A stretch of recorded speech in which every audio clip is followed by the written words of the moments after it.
have a proper plan for 2030, for 2047. Mumbai will contribute $84 million by 2030. Improving the livability of the city by providing better infrastructure. How the cities and the metropolitan regions are growing. It's a global city in a way. It is the financial capital of India. How to mitigate the flood risks with Government of India. So a huge 13,000 crore project is already prepared. Right from the Milan ROB, which was just a 50-60 crore project, to Mumbai Metro 3, which is a 35,000 crore project. So the set of challenges are the same. When we drilled this 55-kilometer long tunnel beneath the congested neighborhoods of Mumbai, then we had to take care of the safety. The challenges pertaining to all the mud disposal. Again the logistics, because during the day there are a lot of restrictions, traffic restrictions in the city. You can't bring vehicles, big machinery, that you have to do during the night. Then during the night there are noise related regulations. So you have to manage multiple challenges.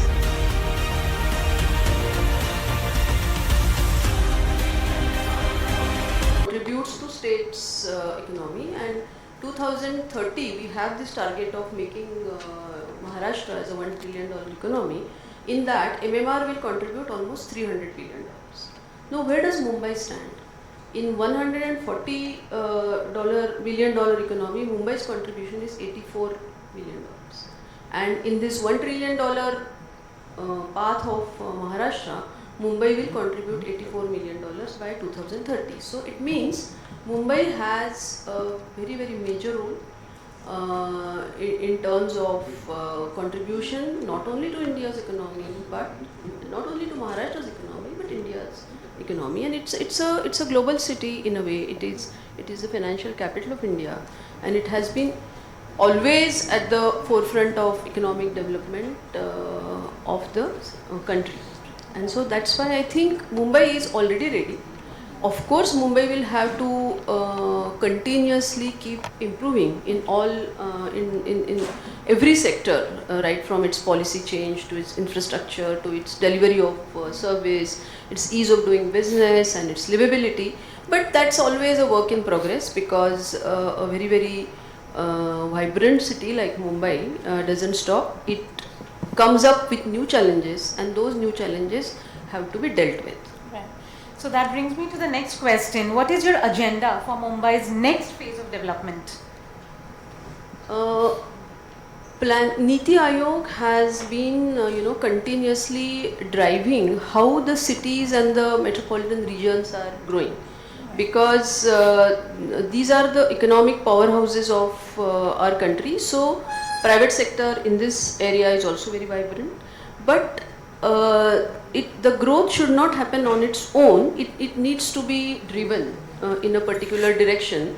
With that agenda, Niti Aayog has prepared growth hub studies for different metropolitan regions in the country, and Mumbai metropolitan region is one of them. So as we are working with this target of making Maharashtra $1 trillion economy with MMR's substantial contribution, then we need to have a proper plan for 2030, for 2047. So far, that plan basically bases on how the economy is developed in the city or in the MMR. What are the growth drivers? So if you look at Mumbai as such, the greater Mumbai, there are 3-4 major growth drivers. One is of course the construction and real estate industry, which contributes substantially to Mumbai's economy. Second is of course financial and tech services. Third is the entertainment and media industry. Fourth is the hospitality and the MICE industry. So these remain the main focal areas or pillars of growth for Mumbai.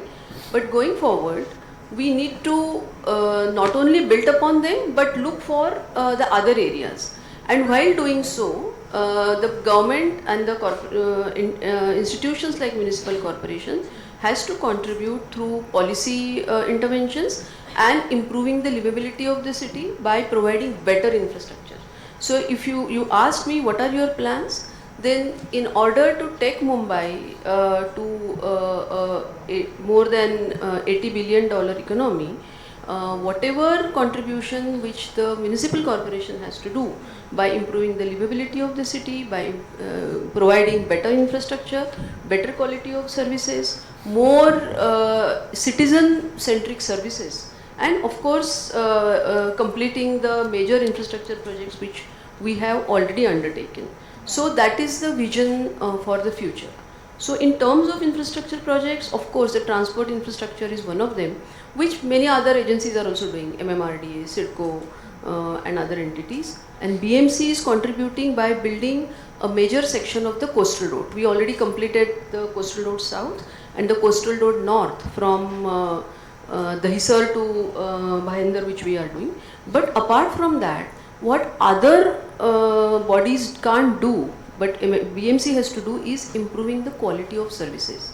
So BMC is building almost 35,000 crore worth sewage treatment plants, which are one of their kinds. Almost 7 STPs are in progress as we speak, and they are getting completed by some of them by the end of this year and some of them by the end of next year. So giving a proper sewage network, improving the capacity of water in the city. BMC provides almost 4,000 MLD water to its citizens every day, those million liters water. So taking into account the future growth, what is going to happen till 2030, 2047, we need to enhance that capacity. So we are working on that.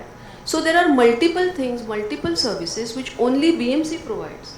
BMC is also working on improving the resilience of our city and infrastructure. We keep talking about the flood situations in Mumbai. Some of the part will remain because of the structural challenges which we have, we being a reclaimed city and the low-lying areas, but we are also working on how to mitigate the flood risks with Government of India. So a huge 13,000 crore project is already prepared, by which we will improve the way we fight with the flood. So there are many such programs which we have undertaken and we intend to complete in next 2-3 years, which will improve Mumbai's livability, Mumbai's resilience, and will lead to sustainable development. Let me come back and talk about the Mumbai Metro Line 3 project, which I'm sure many of us want to know. It was one of the most challenging projects that you've undertaken, and you navigated it with so many delays and criticisms and all. So share with us some lessons that have been with you, long after it's done and dusted. What were the kind of challenges that really stayed with you, and that which you carry with you even now?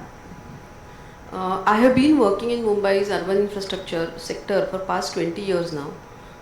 Right from doing the Eastern Freeway to the elevated road to airport, multiple flyovers, and then to Coastal Road and Mumbai Metro 3. So I have seen lived through the multiple layers of challenges which the city poses while doing any infrastructure project. Right from the Milan ROB, which was just a 50-60 crore project, to Mumbai Metro 3, which is a 35,000 crore project. So the set of challenges are the same. It is mainly the city, it's a land-starved city. So there is very limited land. There are already multiple claimants on that land. Multiple features are already available. And you have to navigate through and build a new infrastructure. So that is of course challenging, because there is no greenfield development. Everything is brownfield, and we have to deal with whatever is there on the ground or underground. Take care of that, protect it, safeguard it. If you have to displace some of the features like the settlements and all, then you have to do it properly. So there are multiple legal challenges, land acquisition challenges, rehabilitation challenges, challenges pertaining to multiple utilities which are there on BMC, the Mumbai's roads and beneath the roads. Multiple regulatory challenges, because this is a coastal city, there are coastal regulatory zone restrictions. This is a city with airport, so there are air funnel restrictions. This is a city with lot of mangroves around it, so there are, and all mangroves are protected forests. So there are forest and environmental regulation. There is a national forest in the city. So again, there are many areas which are owned by the defense establishments of our country. So there are certain restrictions. So multiple restrictions are there on the land. It's a very limited land mass, and within that, if you have to do project elevated, at grade, underground, then you have to navigate through this maze of challenges. The social challenges are enormous because you have to shift people in a very humane way, and maintaining whatever land they own, that value they have intact. In fact, add to that. And then there are construction and operational challenges, because doing a metro project, that an underground metro project, where we used 17 huge tunnel boring machine in the congested through the congested areas of the city. So all kinds of logistic challenges were there. Bringing those machines in the city, launching them, creating the launching shafts by removing all the structures on top of it, and maintaining the safety. When we drilled this 55-kilometer long tunnel beneath the congested neighborhoods of Mumbai, then we had to take care of the safety.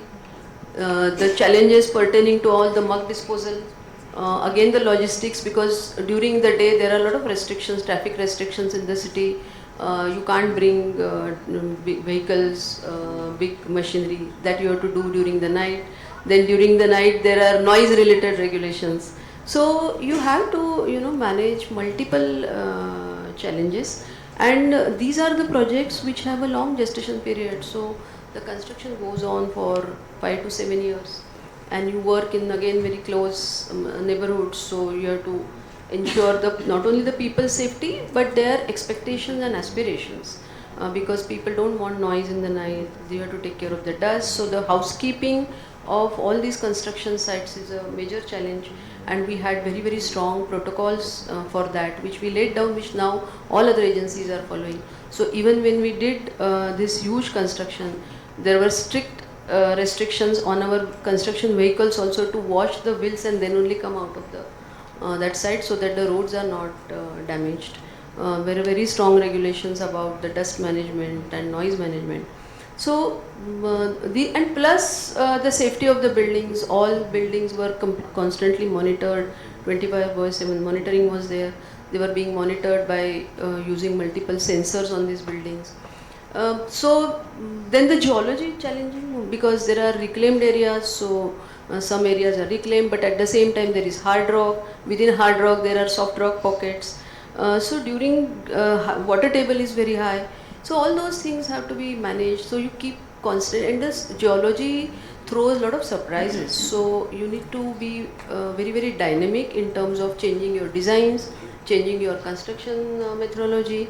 And a project like metro, which works with n number of people, there are 20-25,000 people, including the laborers who work at one go, and there are multiple players. So you have to have a very cohesive kind of bound among all of them, so that there are no mistakes committed, and the safety is taken care of. And after doing all this, we built this metro fully underground, and now it is up and running. So actual construction period was 7.5 years, which is also considered as one of the best at the global standards.